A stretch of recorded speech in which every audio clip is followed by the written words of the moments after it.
All right. Good morning, everybody, and welcome to the Mortgage Coach Friday Mastermind. I've got my wingman, Todd Bookspan, and we have our special guest, Realtor Kevin Kauffman. What's up, guys? What's going on, fellas? How you guys doing today? We are awesome. You know, it's always great to be here, and ever since I introduced the two of you, it's so fun that you guys have become friends as well. It is, man. I have really, well, we haven't got to spend as much time face to face in the real world. It's been interesting. We met each other virtually. We ran into each other coincidentally on a trip to San Diego, and Kevin is like my new buddy. What's up, Kevin? What's up, man? Yeah, I'm excited. I'm stoked to be here. I always think about that too. We did get to have dinner one time in Portland, which was fun.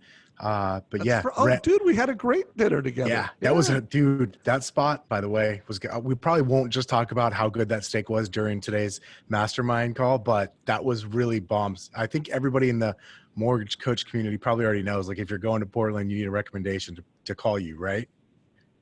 You do. I know some good coffee spots. We went to one of my favorite Italian restaurants. We ordered like the most amazing steak. Not exactly an optimize your energy meal, but I mean, we wasn't that unhealthy either. Yeah. We were pretty much pure protein and lettuce. So guys, this is going to be an awesome call. The theme is optimize your energy. And Kevin and I thought of this because we were brainstorming. He was giving me all kinds of hacks on how to improve my sleep. And I'm going, you know what?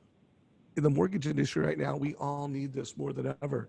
If you're listening to this and you're a team leader, you need to be your best, and you need to help your team be their best. So I think it's super on point, optimizing energy. We're going to learn all kinds of interesting things you may have never heard of before, and then things you have heard of, and we're just going to talk about the three of our experiences with this, because that's another thing that Todd and Kevin have in common. For those of you who haven't heard an interview with Kevin, he is a top real estate agent. You'll hear about his production in a few minutes, but we're talking about $100 million a year producer. Plus, he's a community builder. He's got one of the best Facebook groups in the real estate space, puts on events, builds a community of real estate agents, and kicks ass as a team leader. Before we get into that interview and I hand it off to Todd, I want to remind everybody that we have a very special event coming up on the 20th of this month. It's called the Modern Mortgage Summit. Many of you already have heard about it because it's all over social media now. We've talked about it for about a week on this channel. But we are over 7,500 attendees that have signed up for this event.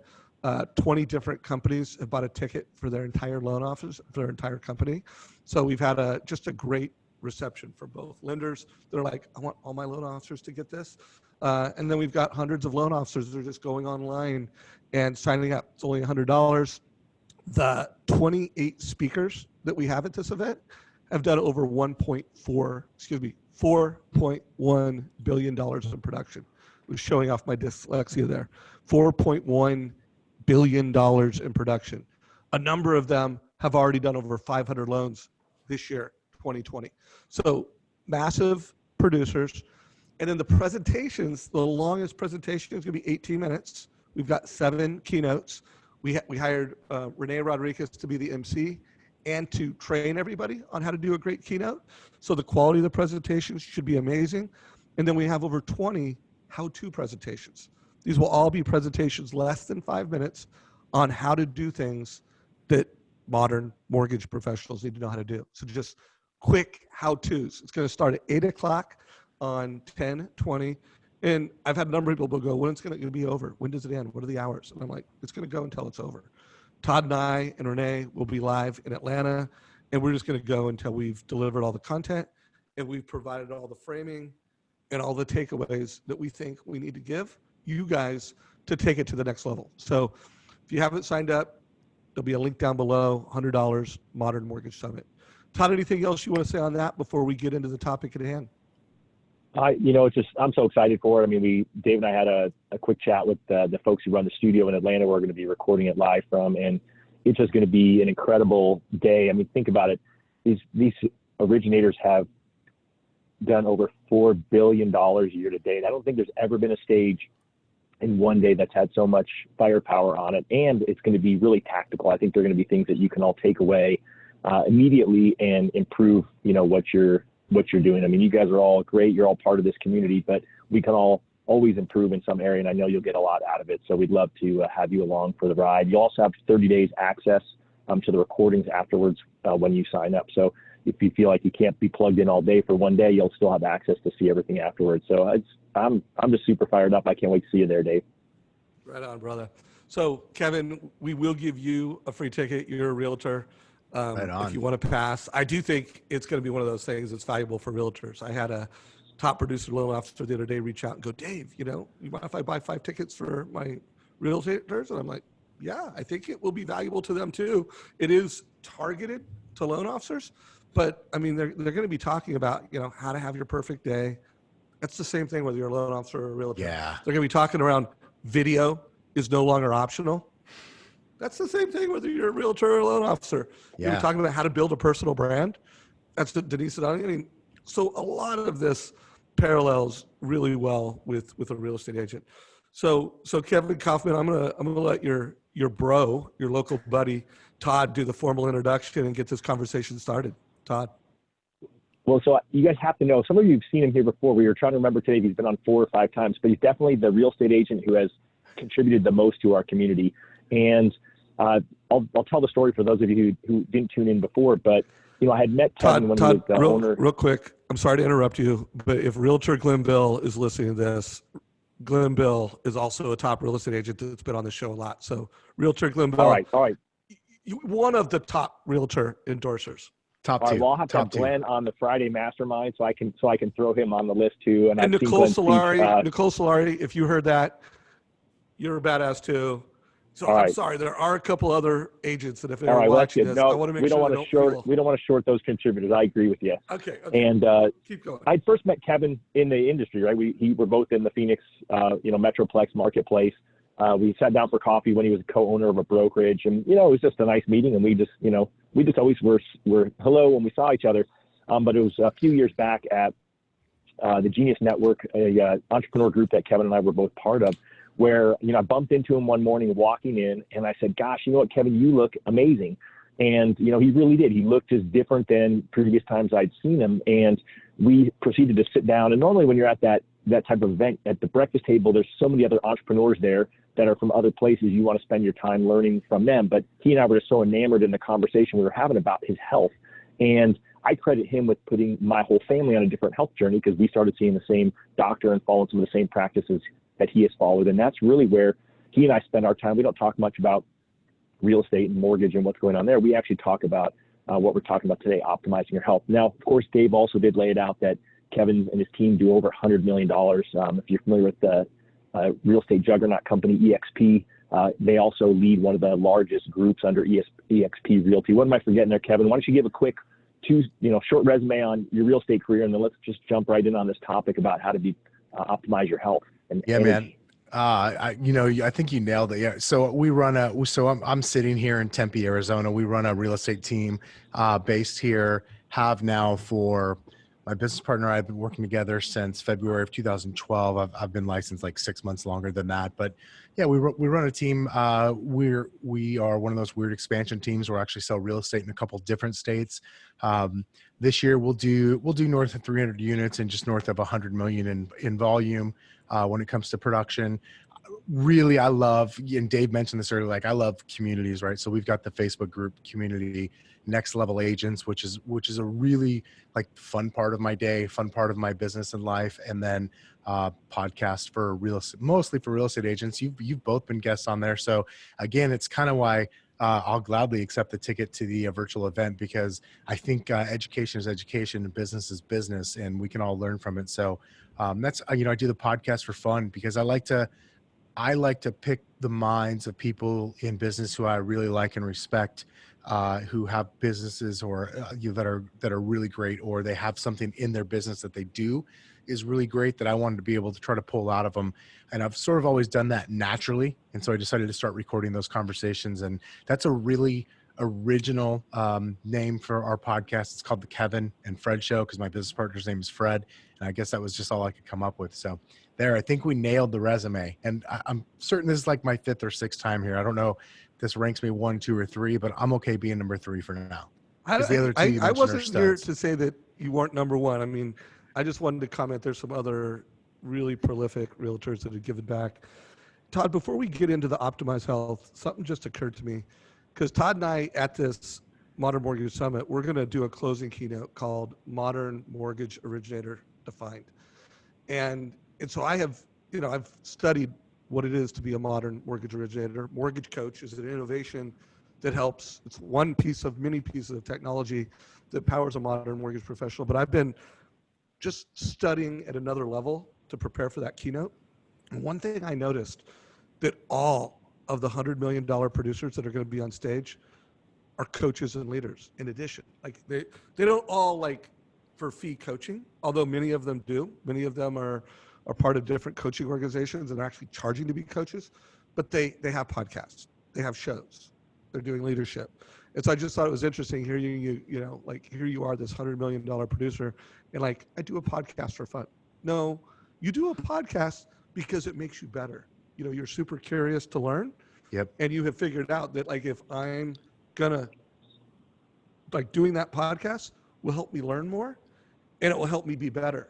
And that makes it fun. And so I just want to call that out, that, if you are consuming content, by the way, we all consume a lot of content. A lot of us have professional coaches. We've paid a lot of money to go to a lot of events.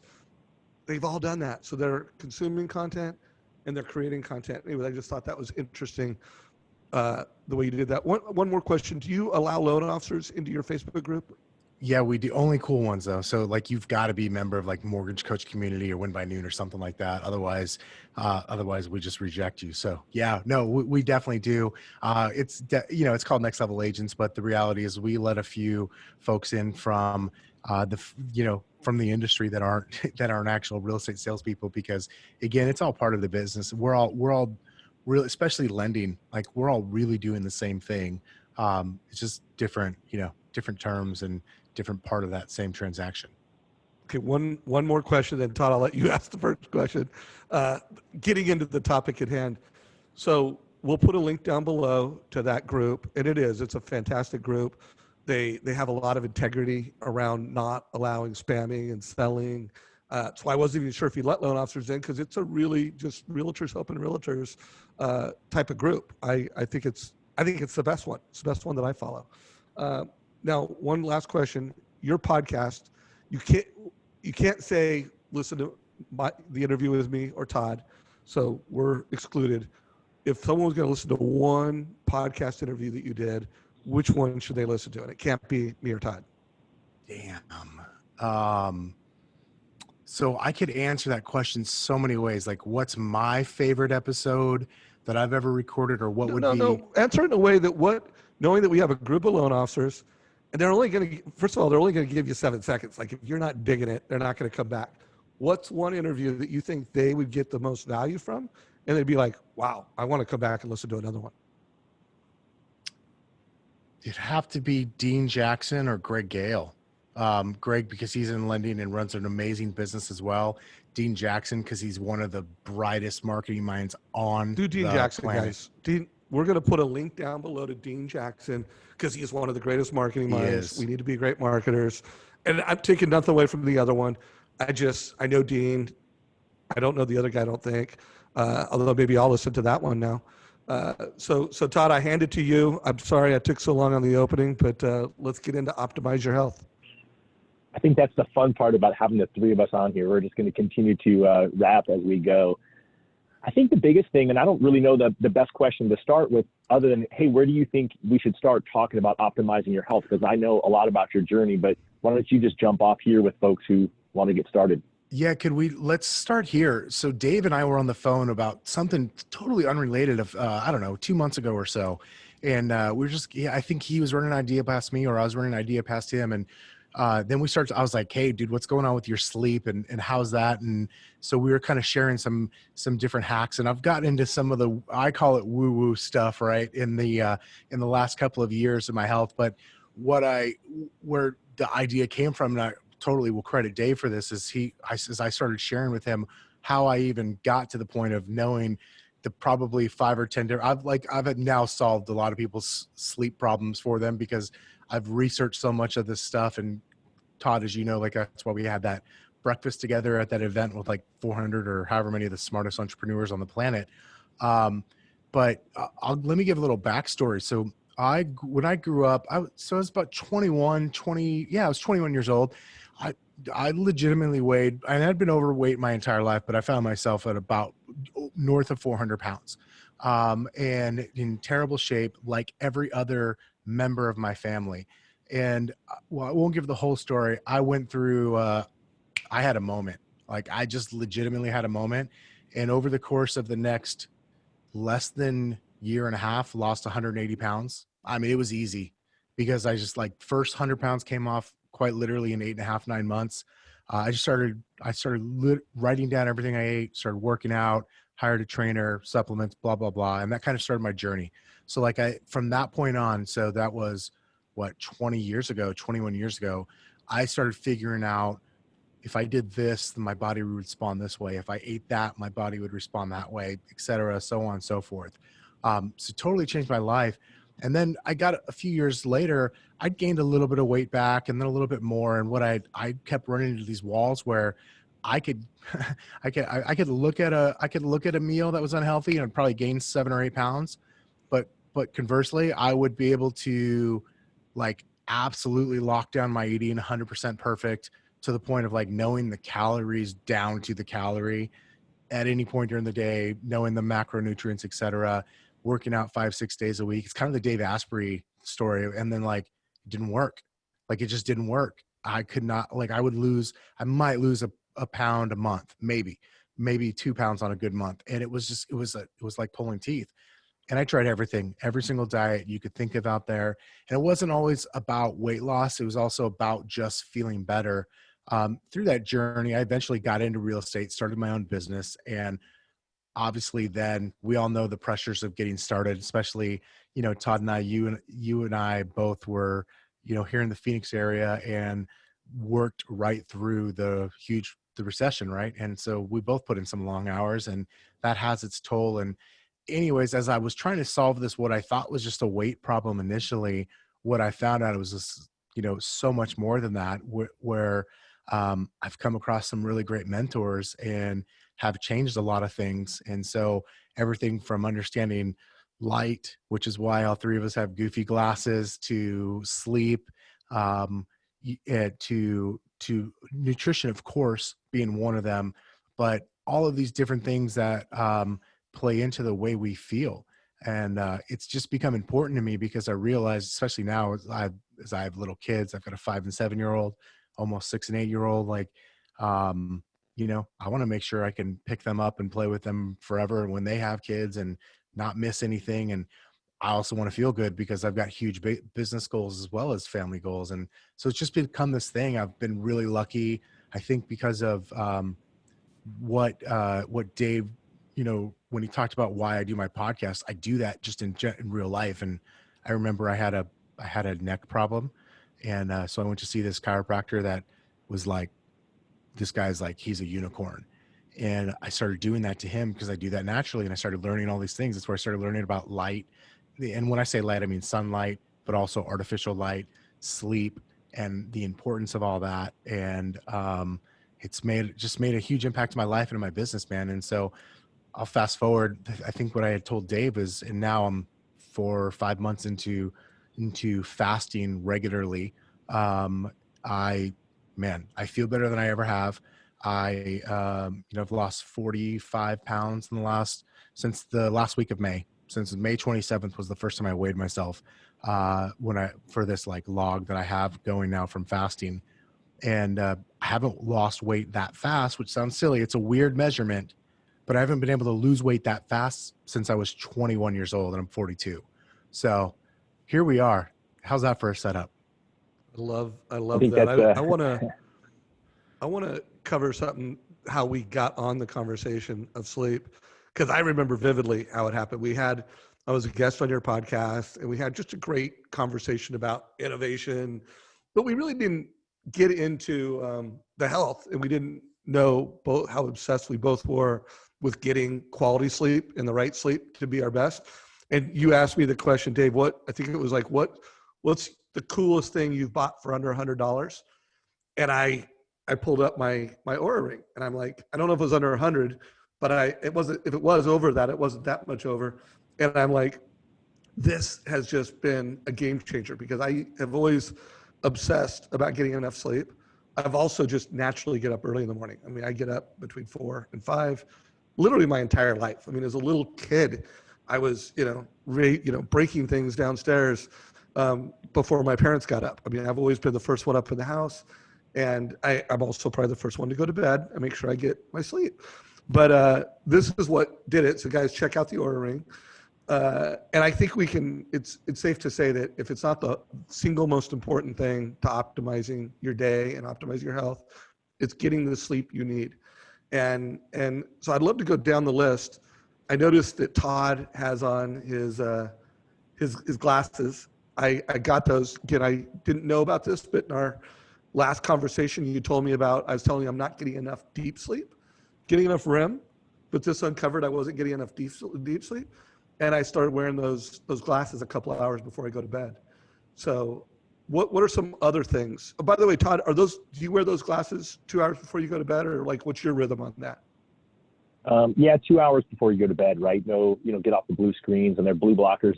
It's funny, I only put them on because Kevin had his, and I happen to have them here with me. I normally don't have them during the day. And these are from True Dark. It's Dave Asprey's, who's the founder of Bulletproof, who Kevin and I both know. It's his company, and he's got this version. I have a 2-pack. It's got a darker red version as well. So I'll wear those, but I'll wear these typically if I'm watching TV with my family. And then I'll put on the darker ones if I'm, before I go to bed. And then I too have that Oura Ring. I was laughing because I saw when Kevin was mentioning that, I saw you twirling it on your finger, Dave. And it's one of the things we all share. So I think there's all these different little hacks.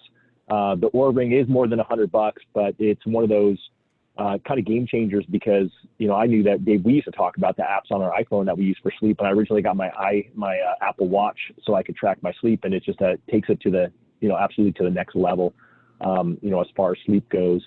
The glasses. What else, Kevin, are you doing for sleep? So can I do this before I answer that? Can I just say, like, here's why sleep. So I've got, he's become a mentor of mine. He's the chiropractor that I was talking about. I still see him at least once a week. And he was the one that first got me on these glasses. In fact, he had me buy this $8 pair of glasses off of Amazon. They're safety goggles. Literally, they're red. And he was just kind of tricked me into it. He's like, dude, just do it for 2 weeks. Like, I'm just curious what will happen to how your sleep goes. So that kind of got me down this path, because one of the things he taught me is like, dude, literally the most important thing when it comes to health.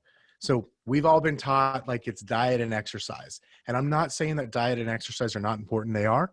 But my belief system has definitely changed over the years.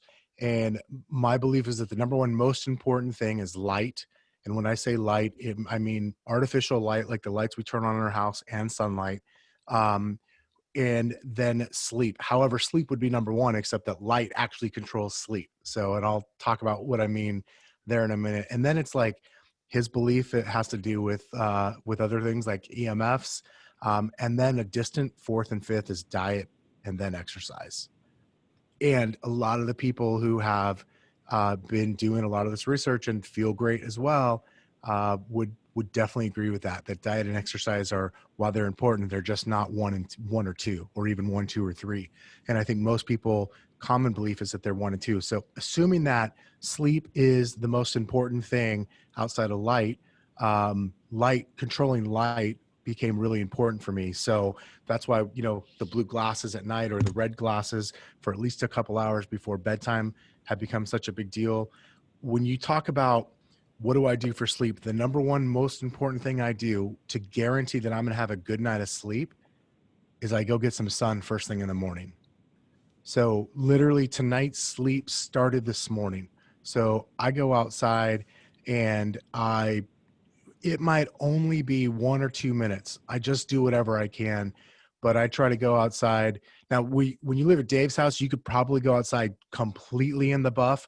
I have neighbors a little too close, so I at least wear shorts when I walk outside, but I just want to get some sunlight on my skin, and most importantly, unfiltered in my eyes. That's the other thing I do. I wear eyeglasses, but I absolutely make a concentrated effort to make sure when I'm outside, as long as I'm not driving, I take them off as often as I can, because I want direct sunlight in my eye the first part of the day. That's the number one sleep hack that I use to help get sleep. Probably the other big lever I pull on sleep, besides blocking out the artificial blue and green lights at night, is supplementing my magnesium, making sure that my magnesium levels that are at a high level. That's probably the number one and two, I guess number three, top three things I do to make sure I'm getting sleep. Because if there's one thing that research has shown us now, it's that sleep is where it's at. It's by far more important than the others. That's incredible. I'm going to throw it. I have been more intentional since our last conversation about getting light in the morning. Although I live in Portland, Oregon, we don't always have sunlight in the morning. But I feel like even just getting outside, and I don't recall you telling me, make sure I take off my glasses. So I will add that, like whenever I see sunlight, get my glasses off and try to absorb that, because it has helped. I don't know if that's it, because I started doing the glasses 2 hours before bed. At the same time, I started being more intentional about going outside. Someone just asked for a link to the blue glasses. We will try to get those in. I'm throwing it in there right now. I'll throw it in there right now. And we'll put a and they can be link. cheap too, right? Yeah, you don't have to spend a ton. You just want a good quality blue blocking glass. But the one that Kevin and I both have is True Dark, and I just threw it in there. It's just truedark.com. Okay, so we put that down below, and I might actually go buy that now, but I bought a pair that could just clip onto my glasses. So it's like a clip-on that I put on my glasses, and I have it right next to my, the chair I sit in it in the evenings. So it's blocking the light, and it has helped. I'm still not hitting the number I want for my deep sleep, but I'm doing a lot better than I was. So put your questions down below, whether you're watching this in Zoom, put it in chat. You're watching this on Facebook, put it in comments. We'll get all your questions answered. Todd, where do you want to take it from here? What about eating before sleep, Kevin? Do you have a time where you cut it off before you go to bed? Because for me, I found that that's made a big difference. Yeah. So, one of the things that my wife and I started doing a few years ago is like having some dark chocolate, 72, 80% type dark chocolate at night. It is such a great snack, or like it's a great like sweet tooth, like killer. I'm not going to go into all the benefits of dark chocolate here, but so as I research sleep even more, I realized like now, like I want 3 hours between consuming anything out besides water before I fall asleep. And the reason is because you can just flat out see the impact. And if you use something like an Oura ring or something else that actually, or like a Whoop or something like that, that helps you measure the quality of sleep that you get, you can literally see it show up. So I try to, at least 3-4 hours.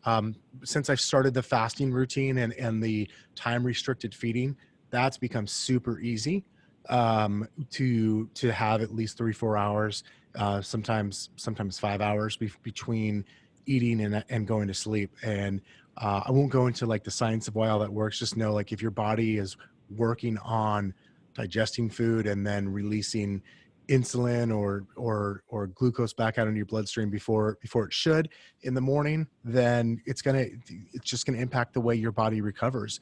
And the reason why sleep is so important is because of the process that it puts your body through, all of the things that genuinely happen to your body.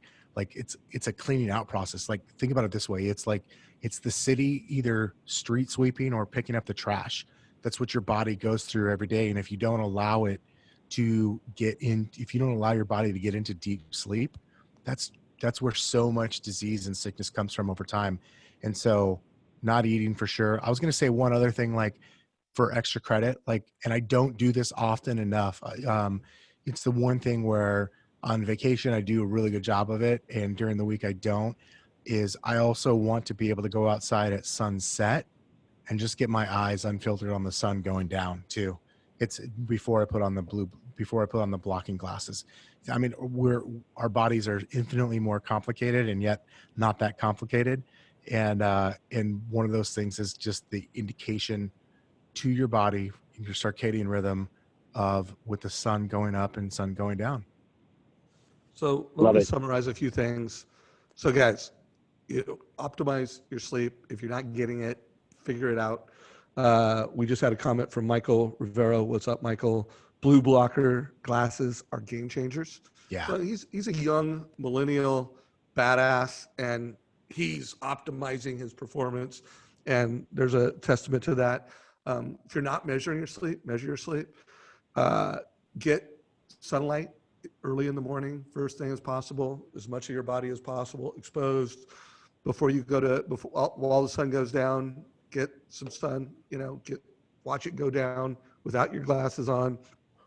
I heard you mention earlier when you lost weight, it was measuring what you're eating. Which app do you use for that, by the way? Or do you still do that?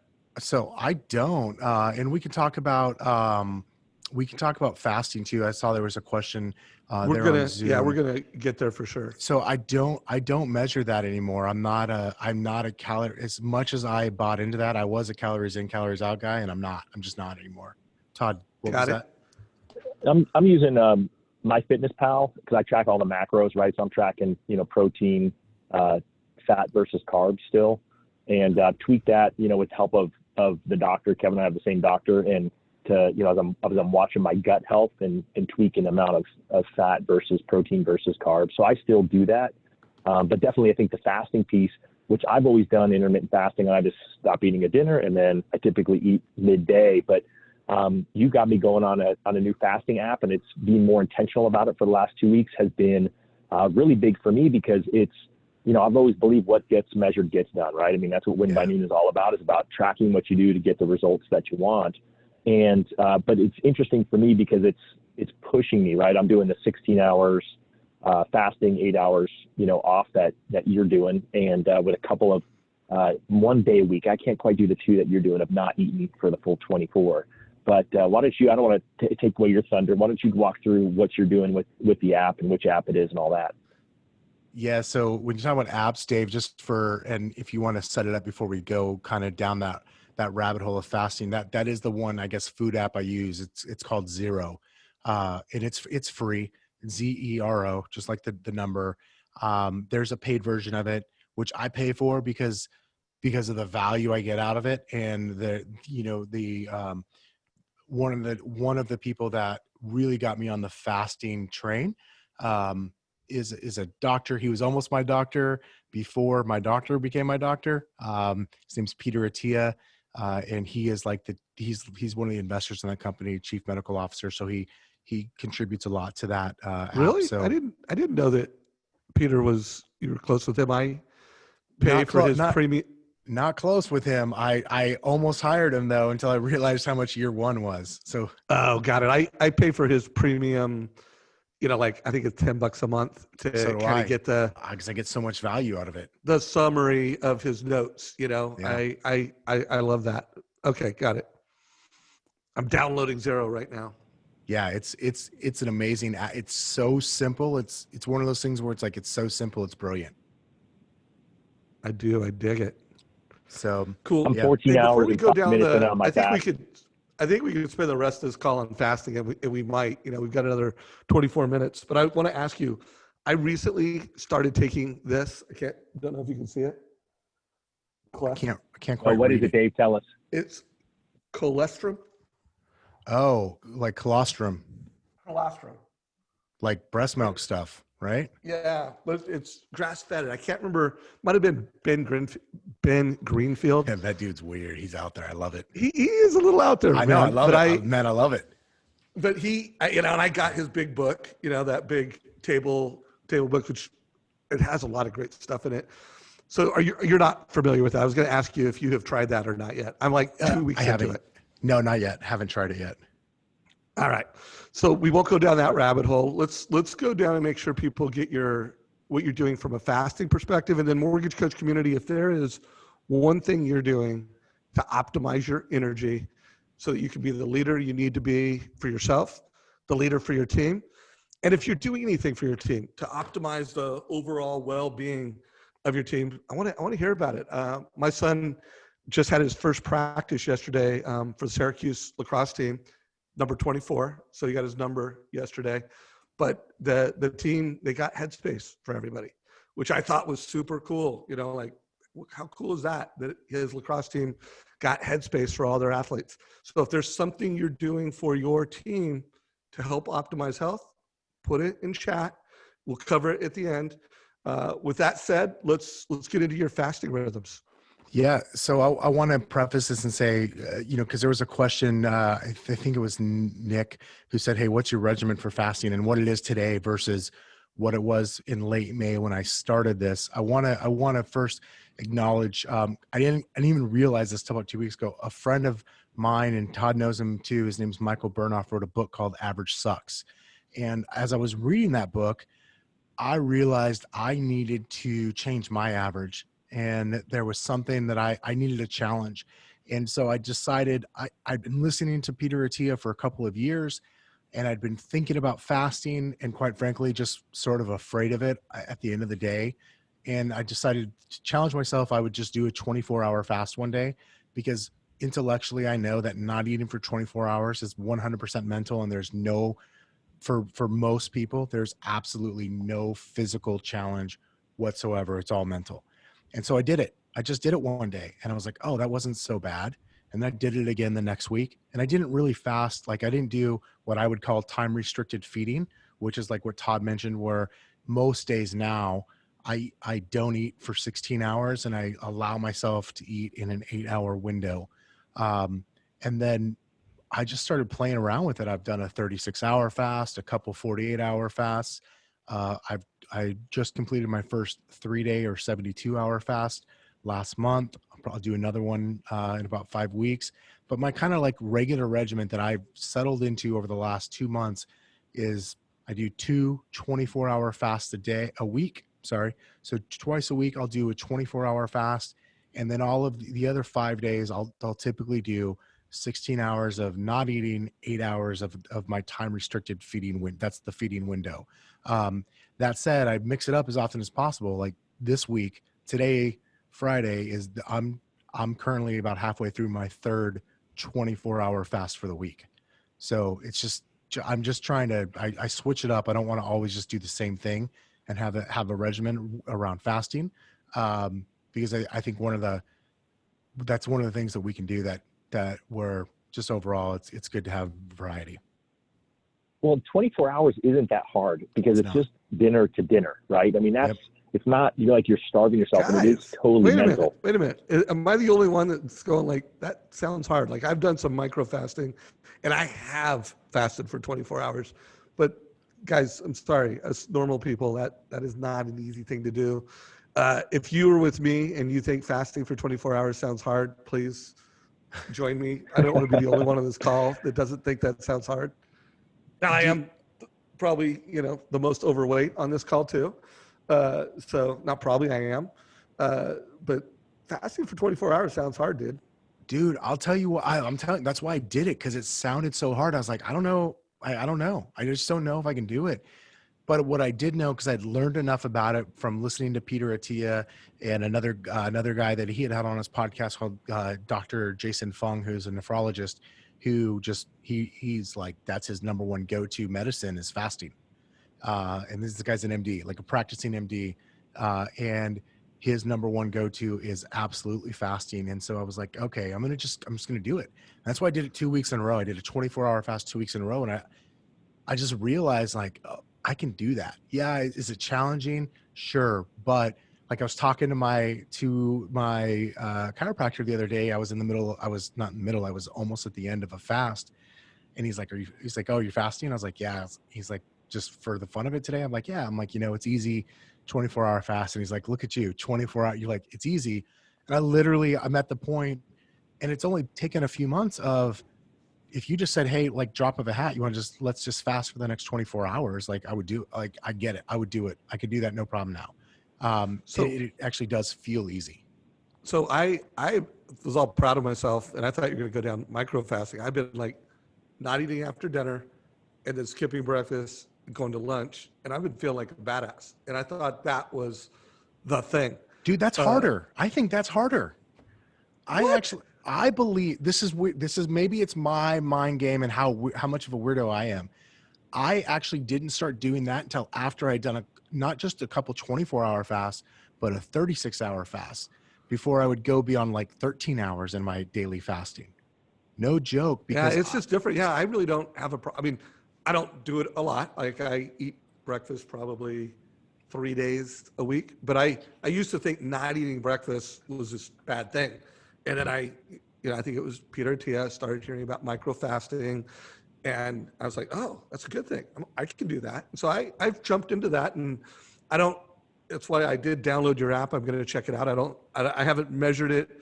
I haven't been as intentional about it, but multiple days a week, I skip breakfast, don't eat after dinner, and however many hours that is from dinner at 6:30, so 7 to noon, I do that all the time. And I thought I was a badass. I thought like, okay, you are. That's harder, dude. I don't think it's harder. I don't think it's harder. I think it's harder because mental. It's like mentally, I know I'm gonna get to eat. When I know, like last night, I started my timer. I know I'm not eating till dinner. Like I don't have to think about anything.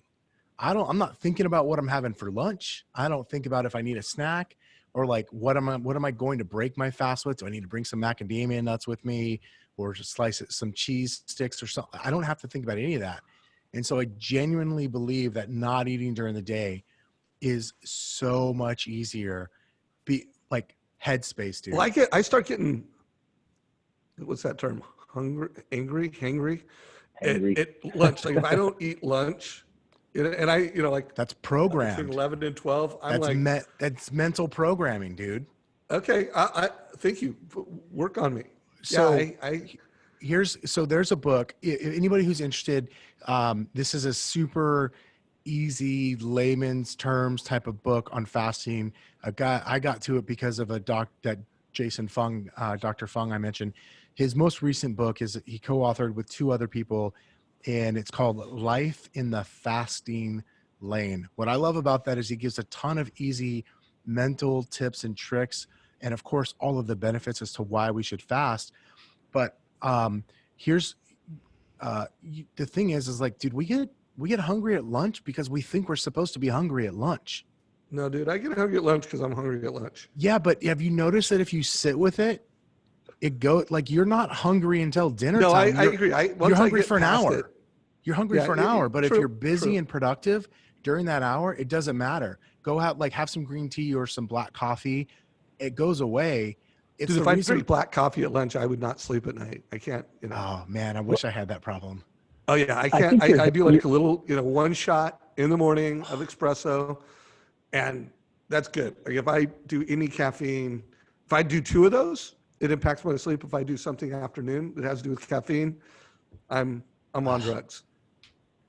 But here's the deal, though. I think you're nailing it, Kevin. It is totally mental. And it's the days where you're so busy, especially all of you now doing loans. Like it would be so easy to blow through the day and not eat. I'm telling you, it's going to be more. You may get hangry, though, like Dave said. Like my wife is like, oh, I'm maybe not so much into it. But Facebook definitely supports you, Dave. Joe Capiero says that not eating for 24 hours is not allowed in Philadelphia. We got right? David Cram says that the mouth was designed to eat, not just talk and smile. So yeah, definitely people are voting your way, but I would challenge the community to give it a try. I'm telling you, you will notice a difference. It's hard, really hard the first time, from my opinion, but I think afterwards it's not that difficult. Especially like, no, I'm having some fun. It will be hard for me to go 24 hours, and I have done it before. It's not as though I've never done it, but it's not something like, oh, I want to do that every week. I'm like, wait till you use that app and you see the other 700,000 people fasting at the exact same time. Like, no, I'm gonna check out the app, and if it improves my sleep, anyways, I'm game on. I'm going to do it.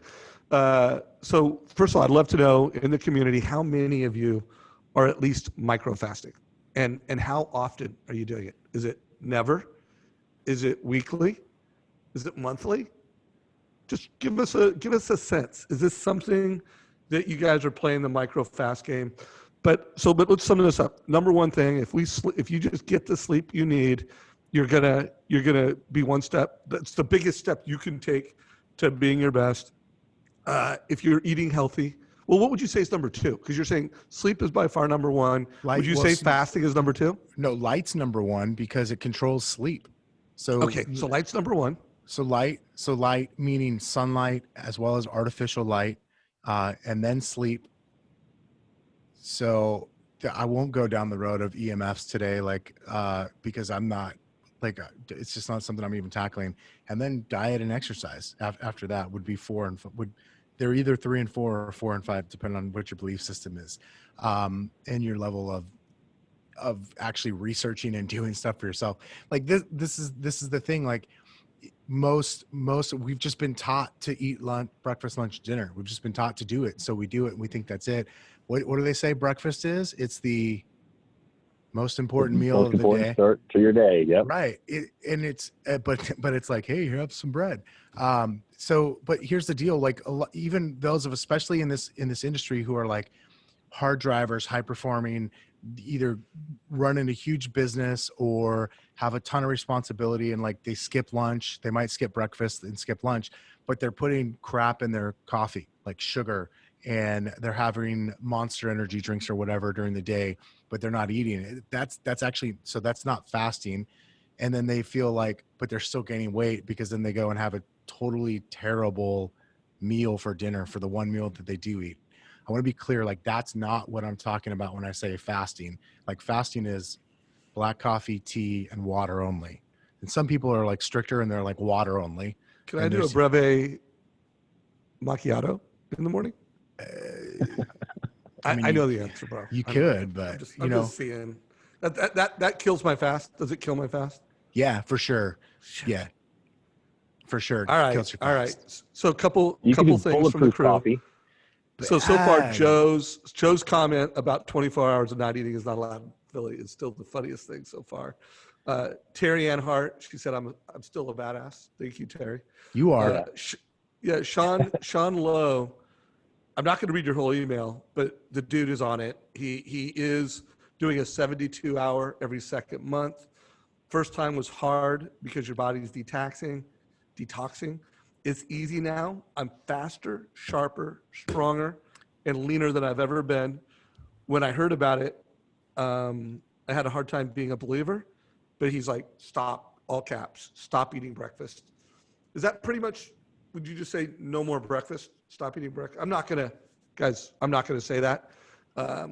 But is that I'm not going to say that easy. That is one easy stair step into it, is to just give up breakfast a couple of days a week. That is one stair step into it. I would really recommend anybody who wants to really explore fasting to get that book, Life in the Fasting Lane by Dr. Jason Fung, because he talks about easy ways to stair step into it, as well as what he calls fasting training wheels.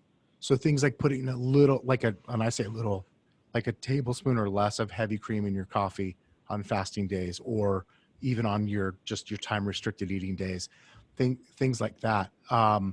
So yeah, he's right on. Like I just did my first 3-day. I'm planning to do another one. My goal is to do one this year. I'm going to now go for at least 2, maybe 3. I'd love to get to the point where I could do one a month. Like my fasting hero, Peter Attia. But dude, the reality is you kind of have to play around with this for yourself and figure it out. But he mentioned, I think you said his name was Sean, the mental clarity aspect of it on a 24-hour fasting day or more. I got to tell you, those are the best afternoons for me from a purely work or whatever I happen to be doing. I'm so mentally clear that I'm able to, given my ADD, totally focus on the task at hand. That's powerful. So what about food? You said you can't just fill your gut with junk. How focused are you right now on what you're eating, Kevin? Pretty focused. I mean, we don't do a lot of grains in our house. Like we're, I would call it keto-ish, paleo-ish for sure. Like the fruit I eat are berries and stuff like that. But I mean, I love fruit. I'll have the occasional apple or whatever, but high fat, low to moderate protein, and lower carbohydrates for the most part. The one thing I would say about food is that I want to be really clear. And this is understand 20 years of testing on myself and researching and reading people's research. There's not one diet that does everything for everybody. Because a lot of people like go vegetarian, go vegan, go raw, go paleo, go keto. There's something in there for everyone, for sure. Everyone's body responds different. I think it's really important to find out how your body responds. But one of the things I've learned from Peter Attia is that when we look at food, there's really 3 different levers that we can pull at all times. And the 3 levers are, so when do I eat? That's time restricted feeding and fasting, right? So when am I eating? Am I allowing myself to eat during a certain time frame? A lot of us talked about like noon to 8 as that time frame. What am I eating? So like what time, am I eating paleo? Am I eating Whole30? Am I eating vegetarian? Am I eating vegan? Something like that, or just all meat. What is it? The carnivore diet.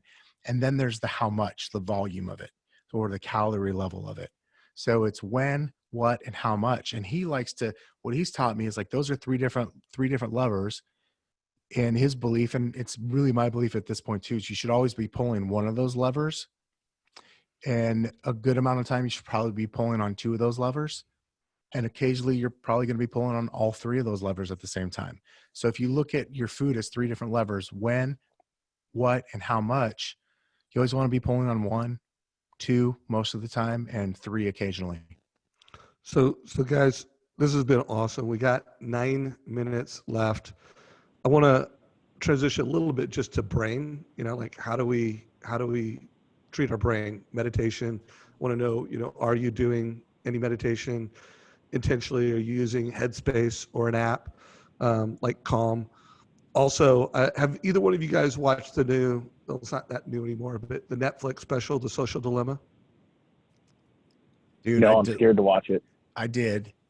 So, Todd, it's nothing you don't know. So I wouldn't even be worried about it. It's literally nothing you don't know, especially It's something that I don't think any of us didn't know. We just put some clarity around it in a haunting way. Yeah. So like, Joe Polish talked a lot about, there are some pretty deep conversations. I'm pointing to Joe's building over there. It's worth a watch if you've never considered that stuff. I'll tell you what I did. So I took my family on vacation, not last week, the week before. So 2 weeks ago tomorrow, I was like, I'm going to be off for a week. I deleted, not my account. I deleted the Facebook app and the Twitter app from my phone because I was going to go on vacation with my kids. We're going to Utah. We're going to go check out Moab and Arches National Park, and we're going to go have fun. And I'm not going to spend my time freaking connected to my phone. And so I just decided to delete those apps, which was freaking hard for me to do.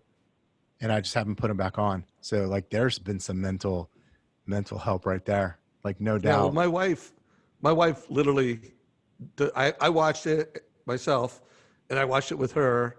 I had gone to bed. I didn't stay up and watch it the whole time. And I woke up in the morning, and she had deleted her Facebook app from her phone. And it did. To me, it was just such a reminder that one of the greatest skills that we need to build in today's world is managing our attention, and managing our addiction, and really looking at social media and our apps, just like we look at alcohol and drugs. They are things that, hey, alcohol in moderation. I'm a wine drinker. I love it. Makes me feel better. Alcohol and not matter, it will not help me optimize. And same thing with social media as a tool. And it can connect us, and it can do a lot of amazing things, but it can also, I did kind of get off of that and think that a lot of the divisiveness we have in the world right now and the polarization we have is driven because everybody is on technology, and regardless of what politics you believe in, you're getting brainwashed. Like the world is driven. And I think I can't remember the movie. There was another movie I watched, and you probably watched this too, that really made a case that when Trump won the last election, when you looked at his Facebook game and their ability to identify the undecided voters in America and then hyper message them, it was a big part of how he won the first election was Facebook marketing. That's high level NLP and psychology was what his team employed. I'll tell you. So if I could give a part 2 answer to a question you asked earlier about the podcast, it's the longest podcast I ever recorded, but it's with a mentor of mine. His name is Adam Robinson. And I heard him originally on the Tim Ferriss podcast. And one of the things that Adam taught me was that we got to understand about I'm tying this back to the apps, to social media. One of the things that we have to understand, and this is a guy, by the way, who is the founder of the Princeton Review and was working on artificial intelligence in the 90s. So he's quite literally a genius and understands this stuff. But he said, one of the things we have to do, we got to give ourselves grace, because these companies are literally paying hundreds and thousands of people to think of how to make it so we won't put our phone down. So we got to be able to like understand that we're competing against millions and billions of dollars being spent to get us to not put it down. So like, it's okay to forgive yourself when you can't put this thing down, because there's a lot of smart people who are trying to figure out how to get you to not put it down. And so like, let's be okay with that, and let's not beat ourselves up over it. But yeah, man, like they're for sure, all of these companies, Joe always likes to call them attention engineers, is what Joe Polish would always refer to them as, is attention engineers. And Adam Robinson was the guy who really first broke that down for me, to the point where I realized like, okay, I can forgive myself when I can't stop scrolling. But yeah, anyways. By the way, the movie, I just pulled up my notes, was called The Great Hack. Yeah. And did you see that? That's the one where, yeah, they talked about Cambridge Analytics and exactly that campaign. Yep, totally. I would, when we're talking about optimizing yourself, I do think watching The Great Hack, watching The Social Dilemma, there's just things that you need to, it's like we need to, and I wish my kids were out of school now, you know, one's 20, one's 18. We didn't have a TV in our house until after they were third grade. So we were really intentional about not having media at their earliest stages. But then we, you know, preparing them for the world, we were like, you know, we bought them, they were one of the first kids to have an iPhone.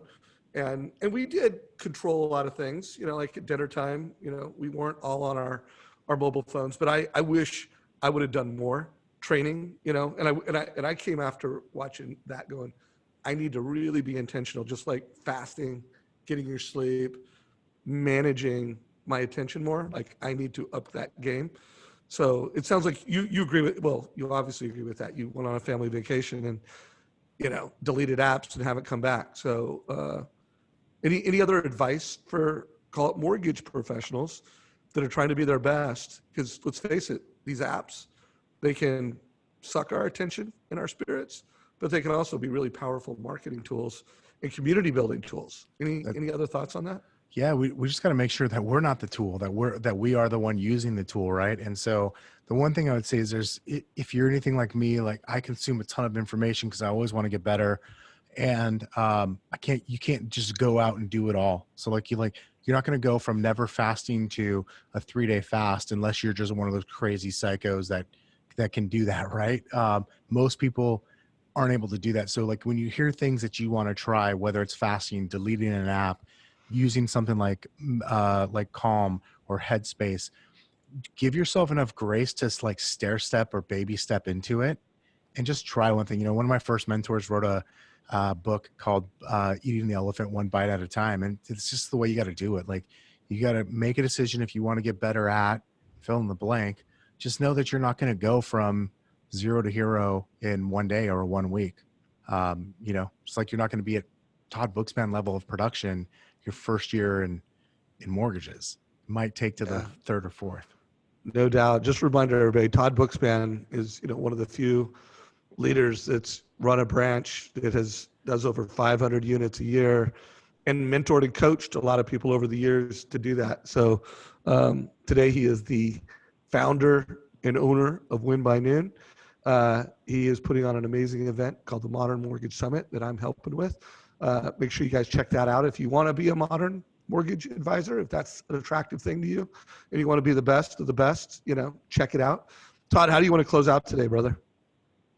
You know, I want to close out by saying what Kevin just said, right? You're not going to do this overnight, right? You're going to take something, I think, here that Kevin talked about. I think you can absolutely put it into your routine, and you can become sharper, bolder, brighter. And, you know, I just love spending time with you, Kevin. I appreciate all you give to me as a human and a person and a friend, and to our community. And definitely super stoked, Dave, for, you know, we'll see you in 10 days in Atlanta or whatever that is.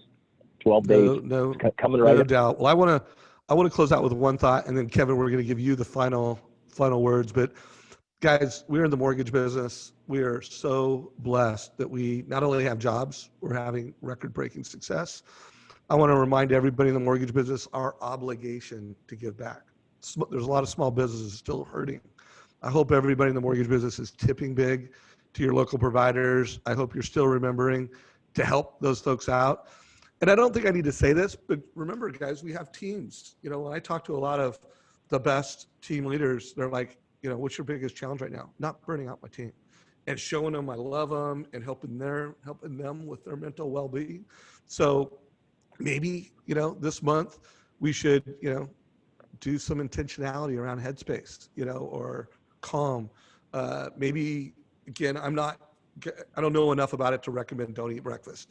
But I have studied enough to know that I have eliminated significant breakfast. I still eat it sometimes, but I've eliminated it because I do think it will make me healthier, live longer, and micro fasting is something that I'm into. Maybe after today's call, I'm going to get into some 24-hour and 72-hour fasting. Stay tuned on that one. My last name's Savage. I was not born to go 72 hours without eating something, but we'll see how that goes. So Kevin, close it out for us, brother. So I guess if I could close it, I'm gonna convince you, because I've been convinced that like fasting is more than 24 hours. It might even be 36. What we're calling micro fasting, or most people refer to as intermittent fasting, is actually called, it's time restricted feeding. It's restricting the time that you're allowing yourself to eat. And when you get into the total science of it, you'll see what that means. But man, I would just echo what we all just said, which is it's not like you don't go from 0 to 100 overnight. Like if you're interested in any of this, check out one thing. You know, if you're interested in fasting, check out that book. Reach out to me, reach out to Dave, reach out to Todd. I think it's awesome that anybody would take the time out of their day to listen to this, to go, hey, I want to get better mentally so I can show up for my family, for my business, for those people that count on me. And dude, I love what you just said. And I'm going to echo that too, as my parting shot is there's still way too many small businesses out there hurting. Like for sure, I'm making sure to over tip whenever possible. Anytime I'm in a situation where we can tip, like giving back so much more to the industries and to the workers that don't have it the way we have it right now. Because man, who would think that we could be going through a freaking pandemic, and here we are, not just having an okay year, but like things are real good in our industry right now. And so we should definitely be extra mindful of that. Hopefully you got value. We appreciate your attention. We try to make it so that everything we do at Mortgage Coach, whether it's our Facebook group, whether it's our YouTube channel, it's positive. You learn something, it inspires you. So if you don't already subscribe to our YouTube channel, get after it. I can't imagine anybody's watching this. They're not in our Facebook group. And hopefully you will connect with Kevin, listen to at least one of his podcasts and judge, do I want to keep going? Is this guy someone I want to add to my group? And if you're a mortgage professional and you're not in his group looking and studying what loan officers doing, I mean, I don't know. I just don't understand that. So there are links to all this stuff down below. Have an awesome weekend, everybody. This call is a wrap. Thank you, Kevin. Thank you. See you guys later. Hey, good hanging with you guys. Absolutely, dude. Thank you, Todd. Have a great one, man. This call's a wrap.